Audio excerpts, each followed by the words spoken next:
तुझ्या रूपानं वेड लावलं बाई मला ग वेड लावलं तुझ्या रूपानं वेड लावलं आहा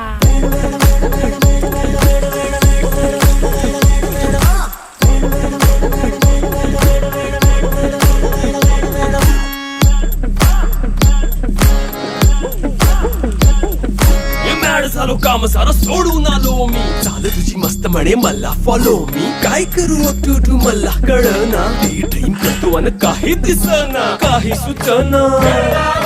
सांगू कुणाला आता काय मी करू ऐन ज्वानीची नाजूकशी तू नार हो साडी नऊवारी खरेदीला वरवार हो वाट लागली झालो मी पुरता गार हो तुझ्या बिगर ही